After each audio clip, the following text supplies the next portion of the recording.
नमस्कार दर्शकों संसद के चालू बजट सत्र के दूसरे चरण का तीसरा हफ्ता आज से शुरू हो रहा है। संसद का पिछला हफ्ता भी हंगामे के बीच खत्म हुआ था।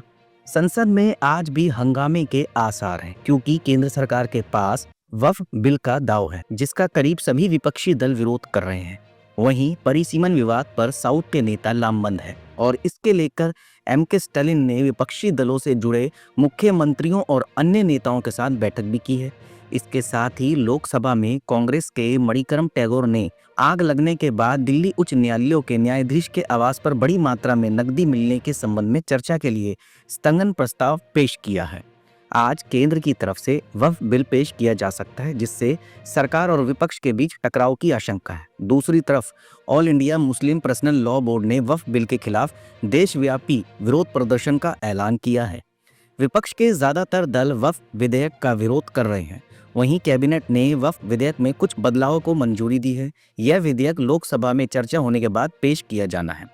कांग्रेस ने रविवार को प्रस्तावित वक्फ विधेयक को केंद्र सरकार द्वारा संविधान पर हमला करार दिया और इसमें कई खामियां गिनाई। एक बयान में कांग्रेस सांसद और संचार प्रभारी जयराम नरेश ने कहा, बीजेपी इस विधेयक के जरिए चुनावी लाभ के लिए सामाजिक सद्भाव के सदियों पुराने बंधनों को नुकसान पहुंचाने और समाज को ध्रुवीकरण की स्थिति में रखने की कोशिश कर रही है। जयराम नरेश ने अपने बयान में ये भी कहा कि 438 पेज की वक्फ रिपोर्ट को संसद की संयुक्त समिति के जरिए बिना किसी विधिवत चर्चा के बुलडोजर से पारित कर दिया गया। कांग्रेस ने कहा कि यह विधेयक अल्पसंख्यक समुदायों को बदनाम करने और सभी नागरिकों को समान अधिकार और सुरक्षा की गारंटी देने वाले संवैधानिक प्रावधानों को कमजोर करने का प्रयास है, चाहे उनका धर्म कुछ भी हो।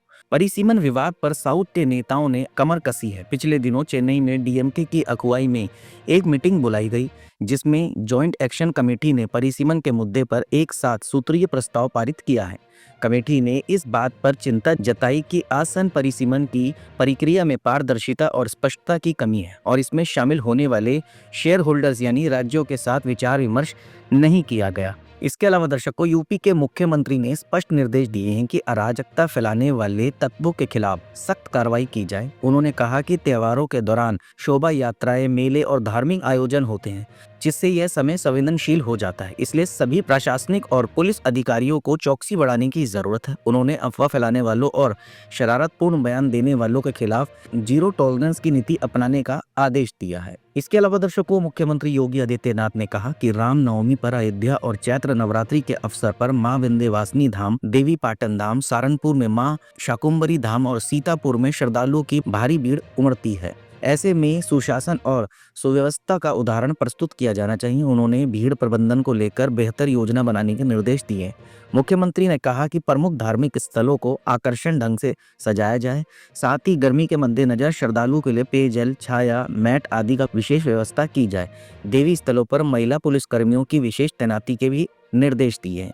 उन्होंने सभी आपातकालीन सेवाओं को अलर्ट मोड में रखने को कहा, एम्बुलेंस को तैयार रखने और स्वास्थ्य सेवाओं को सतर्क रहने के निर्देश दिए। मुख्यमंत्री योगी आदित्यनाथ ने कहा कि प्रशासन और पुलिस विभाग को पूरी तत्परता से कार्य करना होगा ताकि प्रदेश में सभी त्योहार शांति, सौहार्द और उल्लास के साथ संपन्न हो सके।